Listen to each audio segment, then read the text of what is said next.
Hi guys! Another unboxing ulit tayo. Medyo matagal-tagal din ako hindi nakapag-unbox kasi yung mga regular supplies naman ni Utoy ang lagi kong in-order. So, paulit-ulit, magpapaulit-ulit tayo. So, ayaw natin yun. Yan. Ito yung i-unbox ko. Ito yung in-order ko sa isang seller na ano siya, vapor rub na ginagamit ko sa anak ko every time nagkakaubo at saka sipon siya. Bale, ito ay padalawang order ko na sa kanila kasi sobrang effective sa kanya ng product na to. So, bubuksan na natin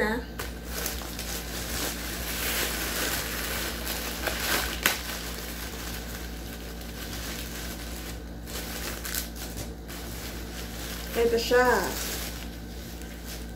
Tadaan! Ito yan. Ito yung kamay ni nanay.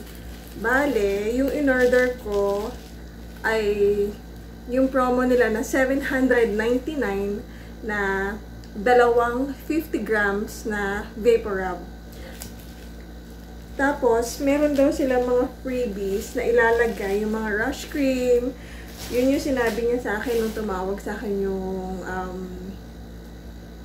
customer assistant nila na parang nagsasurvey, ganon. Tapos, inalok nila ako ng ganito, yung 799. Kasi originally, ang order ko is yung 499 lang na dalawang 25 grams. Ngayon, in-offer nila tong ganito. Dalawa ay for 799. Then, may mga madaming freebies siyang in-offer. Ngayon, nag-okay ako. Kasi parang napakaganda naman. Nasa 799, madami na siyang freebies. Bukod dito sa dalawang 50 grams. Ngayon, ang dumating sa akin ay another 50 grams ng vapor rub. So, tatlo na siya. Kasi, hindi na siya yung rush cream. Ito yun, may patch pa pagka tuwing gabi, hindi naman ginagamit to ni Utoy. Kasi ayaw niya. Ayaw ni Utoy na may mga nakatapal sa kanyang noo, tinatanggal niya. Yun. Ito yung freebies niya. Hindi na yung rush cream. So, sa side ko, okay lang. Kasi mas madaming vapor rub, mas maganda. Mas madaming magagamit si Utoy. Ngayon, i-share ko lang po sa inyo yung kagandahan ng vapor rub na to sa anak ko. Nung nagkaubo siya, na may plema siyang inilalabas, noon, hirap siya na ilabas yung plema niya. So, pagka umuubo siya, parang nilulunok din niya agad kasi hindi nga siya marunong maglabas ng plema. So, alam natin na mga babies hindi pa talaga marunong maglabas ng plema. Ngayon, every time pinapacheck up namin siya, gumagaling naman si Utoy kasi may mga reseta naman si doktora para sa kanya, gumagaling naman siya. Tapos, nagkakaroon ng times na hindi namin alam kung paano maiilabas yung plema niya. So, nakita ko to online. Medyo matagal ko din itong pinag-isipan. Napaka-effective nito kasi nung ginamit ko sa kanya, sa anak ko, hinaplasan ko siya sa dibdib and sa likod. After a few minutes, nilabas na niya yung plema niya. Tapos, medyo lumuwag yung kanyang pakiramdam. Mas napabilis yung pagkawala ng kanyang ubo. So, ito yung napakagandang product. Plus, tuwing gabi, lalagyan niyo siya ng ganito. Hahaplasan niyo siya sa dibdib and sa likod para sa magandang tulog niya. Ayun, sinabi sa akin nung assistant ng kamay ni nanay na nilalagyan din pala siya sa araw. Ngayon, 3 to 4 times a day pala siya ginagamit. So, ako naman, nilalagay ko lang tuwing gabi.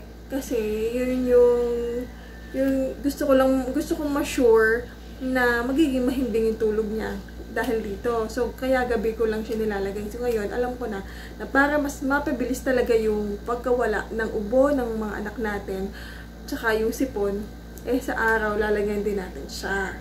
Yun. Ito guys, magbubukas ako ng isa para lang makita nyo kung gaano siya kalaki.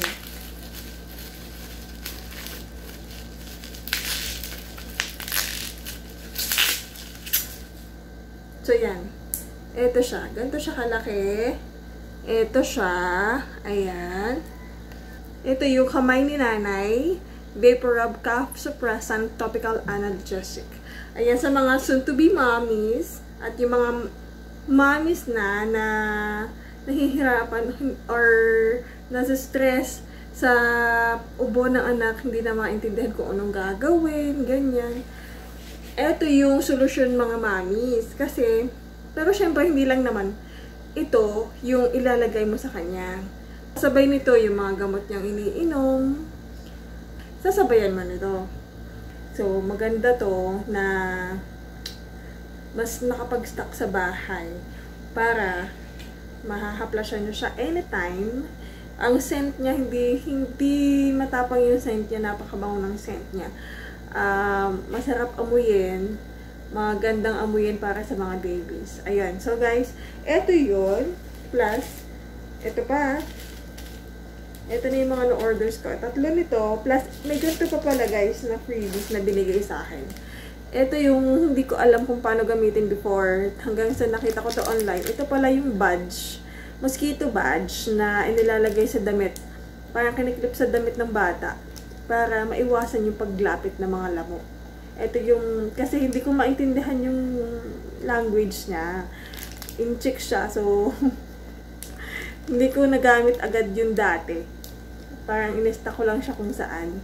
Hanggang sa nakita ko siya, kung anong kanyang purpose, ginamit ko siya. Ngayon, yung observe ko, parang hindi siya gaanong effective para sa anak ko. Sa part ko ha, ewan ko lang sa ibang mga mommies na gumamit nito. Pero sa part ko, para sa anak ko, parang hindi effective kasi nakikita ko may lumalapit pa ding lamok sa anak ko. Kahit may ganito na akong nilagay. So, yun guys. Ito lang pala in-order ko.